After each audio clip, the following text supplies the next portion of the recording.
வணக்கம் மகளே, எப்படி இருக்கீங்க? எல்லாரும் நலமா? மெய்யழகன் திரைப்படம், இந்த படம் எல்லாரும் பார்த்துருப்பீங்க.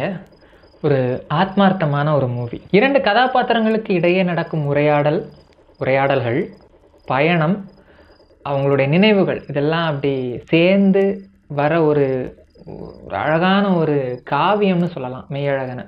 அந்த படம் பெரிய தாக்கத்தை எனக்குள்ளே ஏற்படுத்திச்சு உண்மையை சொல்லணும்னா. ஏன்னா அது பல நினைவுகளை கிளறி விட்டுருக்கோம்ல. வேலை மாதிரி அனுபவங்கள் ஊரை விட்டு வெளியே போய் வேலை பார்க்குற பலருக்கு ஏற்படலாம், சொந்த ஊருக்கு வரப்போ அதெல்லாம் ஏற்படலாம். சமீபமாக எனக்கு ஒரு அனுபவம் ஏற்பட்டுச்சு. இது ஒரு வாரத்துக்கு முன்னாடி இது ஏற்பட்டுச்சு. பெரிய இதாக மைண்டில் அப்படியே ஓடி பெரிய சிந்தனைகள்லாம் மனசில் வந்து சில விஷயங்கள் என் லைஃப்பில் நான் அந்த டைமில் கொஞ்சம் குட்டி டெசிஷன் நம்ம லைஃப்பை அது பெருசாக மாற்றும் யோசித்து எடுத்தேன். அதுக்கப்புறம் அதை இம்ப்ளிமெண்ட் பண்ணேன், செயல்படுத்தினேன், யோசித்தேன். நிறைய விஷயங்கள் எனக்கு நடந்த விஷயம், நான் யோசித்து செயல்படுத்தின விஷயம், அதுக்கப்புறம் எனக்குள்ள ஆன சின்ன மாற்றங்கள். இதை நான் உங்ககிட்ட ஷேர் பண்ணிக்கணும்னு நினைக்கிறேன். கண்டிப்பாக யாரோ ஒருத்தருக்கு இது ஏதோ ஒரு வகையில் யூஸ்ஃபுல்லான ஒரு வீடியோவாக இருக்கும் அப்படின்றத நான் நம்புகிறேன். இது பார்க்குற உங்களுக்கு எனக்குமான ஒரு கனெக்டட் வீடியோவாக இருக்கும்னு நான் நம்புகிறேன். சரியா? வாங்க வீடியோக்குள்ளாடி போகலாம். நான் உங்கள் Vijay. Welcome to the world of Vijay GP. என்னத்தான் உன்னை எண்ணித்தான் ஊடல் மின்னத்தான் வேதனை. ஃபர்ஸ்ட் ஆஃப் ஆல் நடந்த சம்பவம் என்னன்னு சொல்கிறேன். இது கிறிஸ்மஸ் சீசன் இல்லையா? டிசம்பர் மாதம் எண்டு, இயர் எண்டு.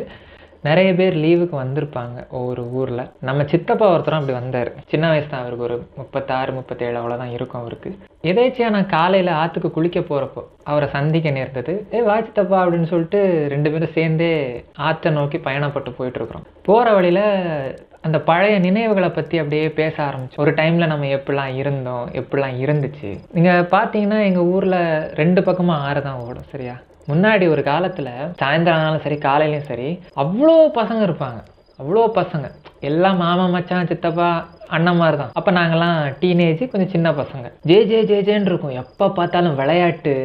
சாயந்தரம் ஆனால் கிரிக்கெட்டு, வாலிபால் அண்டு கபடி, இந்த மாதிரி விளையாட்டுலாம் அங்கே நடந்துகிட்ருக்கும். சாயந்தரம் கருக்கல் நேரம், அதாவது சூரியன் அஸ்தமிச்சு இருட்டுற வரைக்கும் ஆற்றுல விளையாடிட்டு அதுக்கப்புறம் தான் வீட்டுக்கு வரும். இந்த லைஃப்பை பற்றிலாம் நாங்கள் பேசிகிட்டே வரோம், டிஸ்கஸ் பண்ணிட்டே வரோம். ஒரு டைமில் எப்படி இருந்துச்சுல்ல மக்கா அப்படின்னு சொல்லிட்டு இருந்தாங்க. ஆமாம் சித்தப்பா, இப்போ பாரு நீ நானும் மட்டும் தான் இருக்கிறோம் அப்படின்னு சொல்லிட்டு நேராக ஆற்றை நோக்கி போயிட்டு அவர் துணி துவைக்க ஆரம்பிச்சிட்ருக்காரு. நான் கரையில் உட்காந்து என் பாட்டுக்கு கதை பேசிகிட்டு இருக்கிறேன். எப்படி மெய்யழகன் படத்தில் அந்த இதில் அத்தான்னு சொல்லிட்டு அவன் கதை விட்டுட்டு இருப்பானோ, இங்கே கொஞ்சம் நேர்மாறாக நடந்துச்சு. அவர் சித்தப்பா கதை விட்டுட்டு இருந்தார், நான் ஷேர் பண்ணிக்கிட்டு இருந்தேன். அப்போ தான் லைஃப்பை பற்றின பல விஷயங்கள் அவர் சொல்லிக்கிட்டு இருந்தார். நீ என்ன தான் ஆயிரக்கணக்கில் லட்சக்கணக்கில் சம்பாதிச்சாலும் உனக்கு ஒரு கஷ்டம்னு வரப்போ உன் பிரச்சனையை பேசுறதுக்குன்னு ஒருத்தன் வேணும்ல. உனக்கு மனசில் ஒன்று இருக்கும்போது அதை பக்கத்தில் இருக்க அந்த தைரியமாக சொல்கிறது வேற, தயக்கம் இல்லாமல் உரிமையோட ஒருத்தன்ட்ட நம்ம சொல்லுவோம். அந்த கதாபாத்திரம் எல்லார் லைஃப்லையும் இருக்கும், ஆனால் இப்போ விலகி இருக்கும். காரணம் இந்த இந்திரமயமான வாழ்க்கையில் சின்ன வயசுலேருந்து வளர்ந்துருப்போம். நம்மளை பற்றி எல்லாம் அவனுக்கு தெரியும். நம்ம நண்பனாகவே இருக்கட்டும், சின்ன வயசுலேருந்து பழகின நண்பன், மாப்பிள்ளை இப்படிறா அப்படி நம்ம என்ன தான் பிரிஞ்சிருந்தாலும் அவங்ககிட்ட நம்ம ஒரு விஷயத்த ஷேர் பண்ணும்போது அந்த மனசு ஒரு மாதிரி லேசாகும் தெரியுமா? அந்த விஷயத்த தான் பேசிகிட்டு இருந்தோம். மக்கா இப்போ ஸ்ட்ரெஸ்ன்னு சொல்லிக்கிட்டு இருக்காங்க. ஆனால் நம்ம மனசில் இருக்கிறத ஒருத்தன்ட்ட சொன்னாலே போதும், அது இறங்கிரும். ஆனால் இப்போ அந்த மாதிரி யாருமே இல்லை. எப்போ பாரு டெட்லைனு, ஃபைலு, ஃபார்மேட்டு, கிளையண்ட் மீட்டிங்கு, அது இது மயிறு மட்டன்னு இந்த மாதிரி தான் போயிட்டுருக்கு லைஃபு.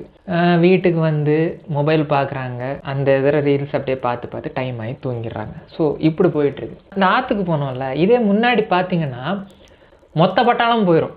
காலையில் போகிறாங்கன்னா டேய் குளிக்க போகிறேன் வா, மாப்பிள்ளை குளிக்க போகிறேன் வா அப்படின்னு சொல்லி ஒருத்தன் தான் குளிக்க கிளம்புவான். மொத்த படையும் போயிடும். குளிக்காட்டாலுமே இல்லை குளிச்சிருந்தாலுமே ஆல்ரெடி குளிச்சிருப்பான், இல்லை குளிக்காமல் கூட இருப்பான். சும்மாவாச்சு வரேன் அப்படின்னு சொல்லிட்டு அப்படி பேசி எடுத்துகிட்டு சிரிச்சுக்கிட்டு அப்படி வரப்போ மைண்டு ஃப்ரெஷ் ஆயிரும். அது ஆறு இயற்கை இதெல்லாம் அது ஒரு இது ஃப்ரெஷ் ஆயிரும். பட் இப்போ அப்படி இருக்குதா? இல்லவே இல்லை. ஸ்ட்ரெஸ்ஃபுல்லான லைஃப். இப்படிலாம் பேசிகிட்டு இருக்கும்போது தான் அந்த மொபைல் பற்றின மேட்ரு வந்துச்சு. அட்வான்டேஜ்னு சொல்லலாம், மிகப்பெரிய டிஸ்அட்வான்டேஜ். நம்ம ஹியூமனிட்டியை டீக்ரேட் பண்ணுற ஒரு விஷயம்னு இந்த ஸ்மார்ட் ஃபோன் சொல்கிறேன். மொபைல் வேறு. இதுக்கு முன்னாடி நம்ம மொபைல் வச்சுருந்துருக்கோம். அந்த நோக்கியா காலத்துலலாம் நீனா அடிக்கும், அதில் நம்ம எஸ்எம்எஸ் அனுப்புவோம், பிக்சர் மெசேஜ் அனுப்புவோம். நான் மொபைல்னு பழகினது நோக்கியா 1100 என்னோட ஃபேவரட் அது. அதுக்கப்புறமா பல மொபைல்கள் பார்த்து, சைனா செட்லாம் பார்த்து, கேமரா மொபைல் அட்வான்ஸ் எல்லாம் எல்லாம் பார்த்து அதுக்கப்புறம் இப்போ ஸ்மார்ட் ஃபோனில் நிற்கிது. இவ்வளோத்தையும் நம்ம பார்த்துருக்கோம். மக்களே, நம்ம அந்த டைமில் மொபைல்லாம் அண்ணன்மாரெலாம் அப்போ பெரிய வேலை பார்த்துட்டு இருந்த அண்ணன்மாரெலாம் அப்போ கையில் வச்சுருந்துருப்பாங்க. இந்த எக்ஸ்பிரஸ் மியூசிக்கு, சோனி எரிக்சன் செட்டு இதிலலாம் பார்த்தீங்கன்னா பாட்டு கடையில் கொடுத்து தான் பாட்டு ஏற்றுவாங்க. டவுன்லோட்லாம் யாரும் பண்ண மாட்டாங்க. அதாவது கம்ப்யூட்டர் சென்டர் போகிறது, அந்த மெமரி கார்டை கழட்டி கொடுத்து அண்ணன் பாட்டு ஏற்றி கொடுங்க, அவங்க ஒரு குறிப்பிட்ட பாட்டை ஏற்றி கொடுப்பாங்க. லேட்டஸ்ட் சாங் அது இதுன்னு அதை போட்டு கேட்டுட்டு அலாதியாக போயிட்டுருக்கோம். நம்மலாம் பக்கத்துல இருந்து பெரிய ஃபோன் வச்சுருக்காருப்பா அப்படின்னு. அதெல்லாம் ஒரு காலம். இதுவாக அதெல்லாம் யோசித்து பார்க்கும்போது அப்போல்லாம் மொபைல் இருந்தாலுமே டிஸ்ட்ராக்ஷன் குறைவாக தான் இருந்தது. மொபைல் இருந்தாலுமே அவங்கவுங்க வேலையை எல்லாரு கூடயும் சோஷியலிஸ்டாக இருந்தாங்க. ஒரு கல்யாண மண்டபத்துக்கு போகிறோம், 100 பேர் இருக்கிறாங்கன்னா முன்னாடி போனோன்னு வைங்களேன், நம்ம டிஸ்ட்ராக்ஷன் எதுவுமே போனால் வா வா இவன் தான் இன்னாருக்கு மகனாகும் அப்படின்னு சொல்லிட்டு இருப்பாங்க. ஒரு ட்ரெயினில் போயிட்டுருக்குறோம், ட்ரெயினில் ஃப்ரெண்ட் ஆனவங்க நிறைய பேர் உண்டு. முன்னாடி பயணங்களில் நண்பர்களானவங்க, ஏன்னா வேற ஒன்றும் கிடையாது. போகிறவங்க கிட்ட பக்கத்தில் அப்படியே பேச ஆரம்பிச்சா 4 பேர் இருந்தாங்கன்னா பக்கத்தில் பேசிடுவாங்க. பட் இப்போது 100 பேர் இருந்தாலும் அந்த 100 பேருமே ஃபோனை தான் பார்த்துக்கிட்டு இருக்காங்க. யாராச்சும் ஒருத்தருக்கு பேசிக்கிறாங்கன்னா கிடையாது. ஹஸ்பண்ட் ஒய்ஃப் இருந்தாலுமே ஹஸ்பண்ட் ஒரு ஃபோன், ஒய்ஃப் ஒரு ஃபோன் இருந்து பார்த்து ரீல்ஸை பார்த்துட்டுறாங்க. பிள்ளை அது பாட்டுக்கு 2 பேருக்கு ஃபோனையும் எட்டி பார்த்துக்கிட்டு இருக்கும். அப்போ தான் பேசி ஒரு கன்க்ளூஷனுக்கு வந்தோம், இந்த மொபைல் ஃபோன் தான் நம்ம எல்லாரையுமே கெடுத்துடும். ஏன்னா நான் சொன்னல போனால் பட்டாளத்தோடு போயிடுவோம் அப்படின்னு. இத்தனைக்கும் பசங்க இப்போல்லாம் ஊரில் தான் இருப்பாங்க, ஆனால் யாரும் சோஷியல் ஆகிறது கிடையாது. அவனுங்க சேர்ந்துருந்தாலே அங்கே ஆளாளுக்கு ஒரு கையில் ஒரு மொபைல், மற்றபடி கதை பேசுகிறதோ இல்லை, அதாவது ஆக்கப்பூர்வ சிந்தனைன்னு சொல்கிறேன், அந்த ஆக்கப்பூர்வமான சிந்தனை அது ரொம்பவே டீக்ரேட் ஆகிடுச்சு. லாஸ்ட்டாக ஒரு கன்க்ளூஷன் வந்துச்சு எனக்குள்ளே, இந்த மொபைல் தானே எல்லாத்துக்குது, இதனால் என்னென்ன ஆகும் அப்படின்ட்டு நம்ம சைக்காலஜிக்கலாக தேடி பார்த்ததில் பல விஷயங்கள் அவங்க சொல்கிறாங்க. ஸ்மார்ட் ஃபோன் என்னென்ன பண்ணுன்னா சோஷியல் டிஸ்கனெக்ஷன். நான் சொன்ன மாதிரி பக்கத்தில் இருக்கவன கூட பேச மாட்டோம். ஏன் நமக்கு நெருங்கிய உறவுக்கிட்ட கூட பேசாமல் ஃபோனை பார்த்துக்கிட்டு இருப்போம். சுற்றி நந்தவனமே இருந்தாலும் மிகப்பெரிய இதாக இந்த படம் வால்-ஈன்னு ஒரு படம் உண்டு. அந்த படத்தை பார்த்தீங்கன்னா அதில் ஒரு சீன் வரும், ஹியூமன்ஸ் எல்லாரையும் இந்த பிளானட்டை விட்டு, ஏன்னா அந்த பிளானட்டை நாசப்படுத்திடுவாங்க, வேறு பிளானட்டுக்கு அனுப்பி விட்டுருவாங்க. அங்கே எல்லாமே அந்த கண்ணுக்கு முன்னாடி இருக்க ஸ்க்ரீன்லேயே தான் இருப்பாங்க. அவங்க வெளி உலகத்தை பார்த்துருக்க மாட்டாங்க. ஒருக்கா ஒரு மேல் ஃபங்க்ஷன் ஆகி அந்த ஸ்க்ரீன் வந்து மறைஞ்சிரும். அப்போ தான் ஃபஸ்ட்டு அந்த கேரக்டர் பார்க்கும், இவ்வளோத்துக்கு இந்த இடம் அழகாக இருக்குமா அப்படின்ட்டு. அதுதான் இங்கே நடந்துட்டு இருக்குது. இந்த ஃபோனை தவிர்த்து நம்ம எதில் இருக்க ரியாலிட்டி வேர்ல்டு எவ்வளோ அழகானதுன்னு யாருக்குமே தெரியறது இல்லை. நிறைய பேர் அதை மிஸ் பண்ணுறாங்க. 95% அதான் பண்ணிட்டு இருக்காங்க. குழந்தைகளோட குணத்தில் வந்து இது மாற்றத்தை ஏற்படுத்தும். அதாவது சில வீடியோஸில் நீங்கள் யூடியூப்பில் பார்க்கலாம், நார்மலாக இருக்கிற ஒரு குழந்தையோட பிஹேவியர் இருக்கும், ஸ்மார்ட் ஃபோன் கொடுத்து பழக்கப்பட்டு அதுக்கப்புறமா அந்த ஸ்மார்ட் ஃபோனை பிடுங்கினதுக்கப்புறமா அந்த குழந்தைகளோட பிஹேவியர் எவ்வளோ வயலண்ட்டாக மாறுது அப்படின்ட்டு நிறைய வீடியோஸ் வந்துச்சு. ஏன்னா அது அந்த அளவுக்கு பாதிக்கப்படும். அந்த கேம் விளையாடும்போது அந்த ஃபைட்டிங், சுடணும் இதெல்லாம் பார்க்குறப்போ அந்த குழந்தை ஆட்டோமேட்டிக்காக வயலண்ட்டாக மாறுது. இது நானும் கண்கூடாக பார்த்துருக்கேன். எங்கள் அக்கா பையன் ஒருத்தன் வந்து நல்லா படிக்கிற பையன், அவன் வந்து படம் வரைவான், எல்லாம் பண்ணுவான். ஆனால் சமீபமாக அவனுடைய கேரக்டரில் நிறைய மாற்றம் ஏற்படுத்துச்சு. காரணம் ஃபோன். அவன் ஒரு நாள் படம் வரைகிறதுக்காக எடுத்து வச்சுருந்தான் மக்களே. ஆனால் ஃபோன் கையிலேருந்து ரீல்ஸ் பார்த்துருக்கான். ஒன்று ஃபோனை பாரு, இல்லை படம் வர, 2டையும் அட் அ டைமில் பண்ணாது அப்படின்னு சொன்னதுக்கு என்ன பண்ணியிருப்பான்னு நினைக்கிறீங்க? புக்கை மூடி வச்சுட்டு படத்தை அப்புறம் வரைஞ்சிக்கலான்னு சொல்லிட்டு ஃபோனில் இதை பார்க்க ஆரம்பிச்சிட்டான். அதுக்கப்புறம் அவனை நிறைய அதுலேருந்து வெளியே கொண்டு வந்து இப்போ ஃபோன் கொடுக்காம வச்சு கொஞ்சம் அவனை ப்ரொடக்டிவாக மாற்றி விட்டுருக்கு. ஃபிசிக்கல் ஆக்டிவிட்டி குறைஞ்சி போச்சு. அதாவது முன்னாடி பார்த்தீங்கன்னா ஃபுல்லாக விளையாடுவோம் இல்லையா, ஏதோ ஒரு வகையில் வாக் போகிறதோ, மற்றவங்ககிட்ட பேசணும், போயிட்டு பார்க்கில் போயிட்டு விளையாடலாம், ஏதோ ஒரு இதில் ஒரு ஃபிசிக்கல் ஆக்டிவிட்டி இருந்துகிட்டே இருக்கும். ஏன்னா அது ஒரு வகையில் ஒரு டைம் பாஸும் சரி, மென்டலி அது கொஞ்சம் ஃப்ரெஷ்ஷாக இருக்கும். பட் இப்போது ஃபோனில் கேம்ஸ், ஃபோனில் ரீல்ஸு, ஃபோனில் ஷார்ட்ஸு, இதெல்லாம் தான் என்டர்டைன்மெண்ட். யார் இப்போ வெளியே போயிட்டு வாக் பண்ணுறது கூட ஃபோனை பார்த்துட்டு வாக் பண்ணுற மக்கள்லாம் பார்த்துருக்கு. அந்த அளவுக்கு பாதிச்சிடுச்சு. ரொம்ப ரொம்ப ஆபத்தான ஒரு விஷயம், புத்தகம் படிக்கிறது அறவே மாறி போச்சு. ஆடியோ புக் கேட்க ஆரம்பிக்கிறாங்க. ஒரு புக் இருக்குது அப்படின்னா அதை படிக்கணும்னு அவனு விரும்ப மாட்டான். நீங்கள் கேளுங்களேன், இந்த மெய்யழகன் படத்தில் கூட இப்போல்லாம் எவனும் தமிழே படிக்கிறது இல்லையே அப்படின்ற மாதிரி சொல்லுவாங்க. இதே இது அன்னைக்கு ஃப்ரெண்டுக்கு சபரிமலைக்கு அவனுக்கு கட்டு அதுக்கு போயிருந்தப்போ ஒரு தம்பிக்கிட்ட அதில் எழுதிந்தடே அதை வாசி அப்படின்னா தப்பாக வாசிக்கிறான். இத்தனைக்கும் 9th படிக்கிற பையன், தமிழ் வாசிக்க தெரியலை. இவன் இல்லை மக்களே, நிறைய பேர் இந்த தமிழ் இன்புட்டுன்னு வருது உண்டில், தங்கிலீஷில் டைப் பண்ணால் தமிழாக மாற்றும், அதை அப்படியே காப்பி பேஸ்ட் பண்ணி போடாது, இப்படி தான் போடுறானுங்க. தமிழை பிழையின்றி பேச எழுத தெரிய மாட்டேங்குது. அந்த புக்கை வாசிக்கும் போது அவனுக்கு மொழி அறிவு, எழுத்தறிவு, படிப்பறிவு இதெல்லாமே வளரும். ஒரு வார்த்தை எப்படி இருக்குது, அந்த மொழி பற்றின அறிவு அவனுக்கு வளரும். ஆனால் கேட்க மட்டுமே செஞ்சால் அங்கே ஒரு மண்ணும் வராது. இங்கே நிறைய ஆடியோ புக் கம்பெனிஸ் அதை வச்சு தான் வியாபாரம் பண்ணிகிட்டு இருக்காங்க. நீங்கள் புக்கு படிக்க கஷ்டமாக இருக்கா உங்களுக்கு, கவலையை விடுங்க, ஆடியோ புக் கேளுங்க அப்படின்ட்டு. நீ ஆடியோ புக் கேட்ப, அவன் சம்பாதிச்சுக்கிட்டு இருப்பான், அங்கே அழிஞ்சிக்கிட்டு இருக்கிறது மொழி. இதை பற்றி செப்பரேட்டாக நான் ஒரு வீடியோ போட்டிருந்தேன், டைம் இருந்தால் நீங்கள் அதையும் பாருங்கள் சரியா மக்களே. அதுக்கப்புறம் டிஜிட்டல் டிபெண்டன்சி. நம்ம வந்து எல்லாத்தையுமே டிஜிட்டலாக சார்ந்துருக்கிறோம். கையில் கேஷ் எடுத்துகிட்டு போகிறோமா இப்போ சொல்லுங்கள், ரொம்ப ரேரு. எங்கே போனாலும் ஜிபே ஜிபே ஜிபே. அதில் அமௌண்ட் எவ்வளோ இருக்குன்னு கூட நம்ம சில நேரத்தில் செக் பண்ண மறந்துடும். நான் என்னை சேர்த்து தான் சொல்கிறேன். கையில் காசு வச்சு செலவு பண்ணுறது வந்து குறைஞ்சி போச்சு. கூகுள் பண்ணி பார்க்குற அந்த பழக்கம், கொஞ்சம் முன்னாடி சொன்னல புத்தகம் வாசிக்கிற அந்த இதுன்றது. நீங்கள் ஒரு விஷயத்தை பற்றி தெரிஞ்சுக்கணும்னு ஒரு லைப்ரரிக்கு போகிறீங்க, அங்கே ஒரு புத்தகத்தை நீங்கள் எடுக்கிறீங்க, அது சம்மந்தமாட்ட ஒரு புத்தகத்தை எடுக்கிறீங்கன்னா பல விஷயங்களை கடந்து தான் அந்த விஷயத்தை நீங்கள் படிக்கவே செய்வீங்க. ஸோ நீங்கள் கடந்து போகிற அந்த அத்தனை விஷயமும் உங்களுக்குள்ளே இன்புட் ஆகும், பல விஷயங்கள் நீங்கள் தெரிஞ்சுப்பீங்க. இது எப்படி சொல்கிறதுன்னா, உதாரணத்துக்கு இப்போ என்கிட்ட ஃபோன் இல்லை, எதுவுமே இல்லை, எனக்கு வந்து குறிஞ்சி மலரை பார்க்கணுன்னு ஆசை. குறிஞ்சி மலர் 12 வருஷத்துக்கு ஒருக்கா தான் பூக்கும் இல்லையா? அந்த குறிஞ்சி மலர் இங்கேருந்து ஒரு 6 கிலோமீட்டர் தள்ளி ஒரு மலையடிவாரம் ஒரு பள்ளத்தாக்கில் அந்த குறிஞ்சி மலர் பூத்து இருக்குன்னு சொல்கிறாங்க. ஃபோன் இல்லை, எதுவுமே இல்லை. நம்ம என்ன பண்ணுவோம்? போய் பார்த்துட்டு வருவோம். நேராக போவோம், வழி நெடுக மக்களை சந்திப்போம், நதியை பார்ப்போம், வயல்வெளி, இயற்கை, மரங்கள், செடிகள், கொடிகள், விலங்குகள், பல வகையான பூக்கள், இது எல்லாத்தையுமே பார்த்துட்டு அந்த வாழ்க்கை முறை அது இதெல்லாம் பார்த்துட்டு அந்த இயற்கையோட உணர்ந்துக்கிட்டு அங்கே போவோம். போய்கிட்டு அங்கே போய்ட்டு அந்த குறிஞ்சி மலரை நம்ம பார்ப்போம். ஓ, இதுதான் குறிஞ்சி மலரா, சூப்பர். நம்ம அந்த பூவை பார்க்குறதுக்கு முன்னாடி இத்தனை அனுபவம் நமக்குள்ளே ஏற்பட்டிருக்கும் இல்லையா? இதுதான் புத்தகங்கள் பண்ணோம். ஆனால் இப்போது கூகுள் பண்ணால் ஹவு குறிஞ்சி மலர் லுக்ஸ் லைக் சர்ச், குறிஞ்சி மலருக்கு ஃபோட்டோ காட்டணும், இதான்ப்பா குறிஞ்சி மலர், முடிஞ்சுது. வித்தின் செகண்ட்ஸில் வந்துடுறதுனால அதை தாண்டின அறிவு எதுவுமே இல்லை. எதுவாக இருந்தாலும் கூகுள் தலைமுறை, கூகுளில் பார்த்து அதை சொல்கிறத தான் ஏற்றுக்கிறது. அப்புறம் தூக்கமின்மை, இது எல்லாருக்கும் தெரியும், நல்லா டயர்டாக இருக்கும் மக்களே, எனக்கும் நடந்திருக்கு. படுத்துட்டு ஃபோனை வச்சேன்னா 10 நிமிஷத்தில் தூங்கிடுவேன். ஆனால் இன்ஸ்டாகிராமில் போயிட்டு ரீல்ஸ்ன்னு ஒன்று பார்ப்பேன் மக்களே, போகும் போகும் போகும், திடீர்னு பார்த்தா 2 மணி நேரம் முடிச்சிருந்துருப்பேன். ஐயோ அப்படின்னு வச்சுட்டு தூங்க ட்ரை பண்ணாலும் தூக்கம் வராது, அன்னைக்கு தூக்கம் அதோட போகும். இதான் நிறைய டைம் நடந்துட்டு இருக்குது. அண்ட் ஆல்சோ ஸ்ட்ரெஸ் லெவலை பயங்கரமாக இது பண்ணி விட்டுரும். நம்மளை மைண்டை காம் பண்ணுறது இயற்கை இல்லையா?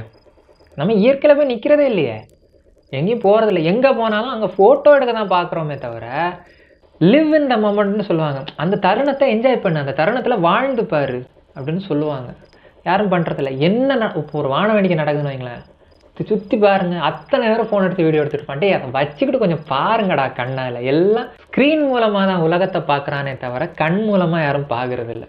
ஸோ இவ்வளவு இருக்குது. இவ்வளோ சொன்னல, இது எல்லாத்தையுமே படித்ததுக்கப்புறமா நான் ஒரு முடிவு பண்ணேன். அதாவது இந்த ஃபோன் யூஸ் பண்ணுறதை இதுக்கப்புறம் நம்ம குறைக்கணும். ஏன்னா நான் கொஞ்ச நேரம் யோசிச்சு பார்த்தேன், நான் எதனால் ஸ்ட்ரெஸ் ஆகுறேன்.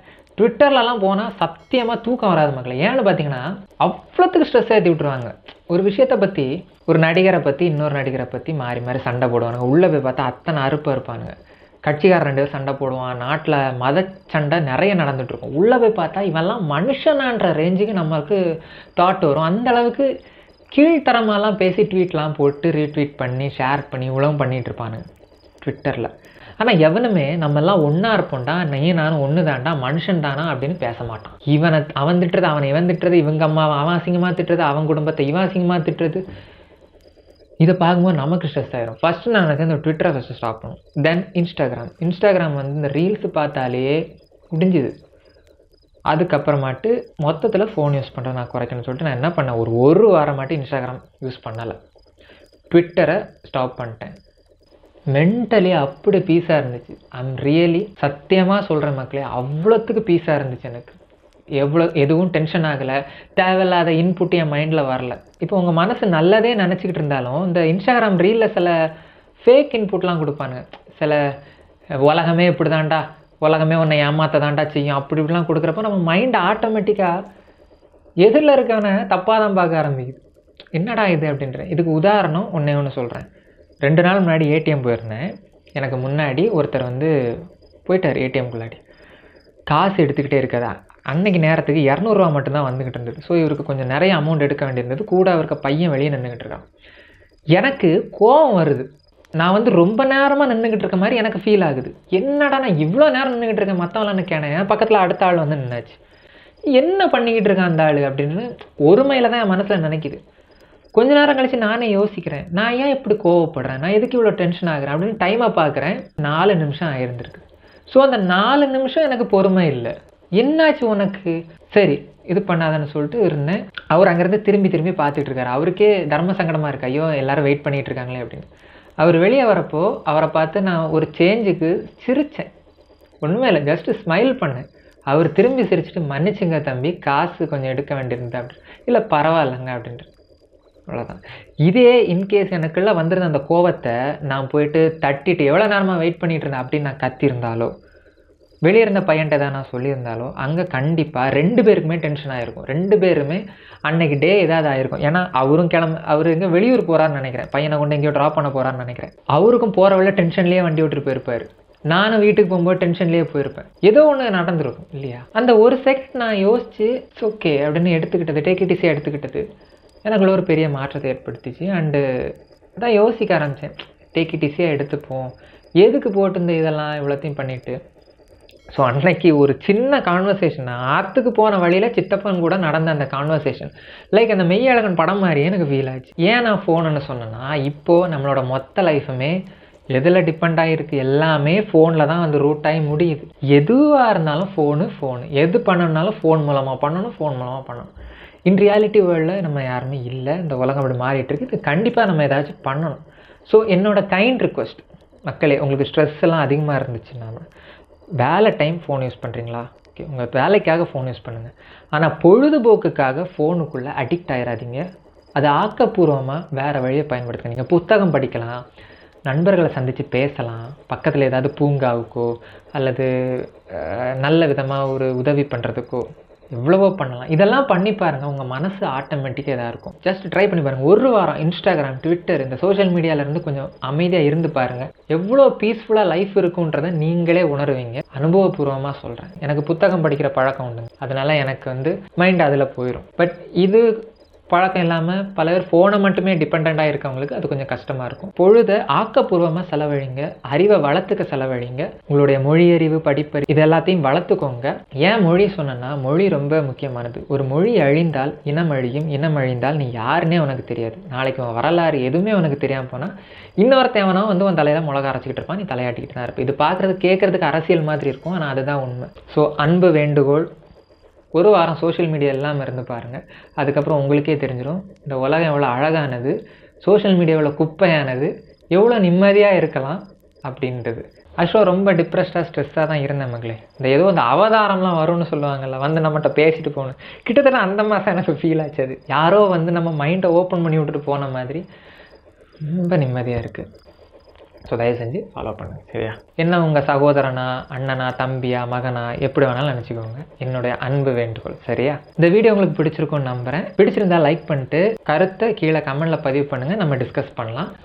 இதை யாருக்கு அனுப்பணும்னு நினைக்கிறீங்களோ அவங்களுக்கு அனுப்புங்க. பயங்கரமாக ஸ்ட்ரெஸ்ஸில் இருப்பாங்கல்ல, என்னன்னே தெரியாமல் இந்த ஃபோனை ஓவராக நோண்டிக்கிட்டு அந்த மக்களுக்கு இதை அனுப்புங்க, நண்பர்களுக்கு. கண்டிப்பாக புரிஞ்சுப்பாங்க. அடுத்து ஒரு நல்ல வீடியோவில் சந்திக்கிறேன். அதுவரை உங்களிடமிருந்து விடைபெறுவது உங்கள் நண்பன் விஜய் ஜிபி. வணக்கம் மக்களே, தமிழ் வெல்லும்.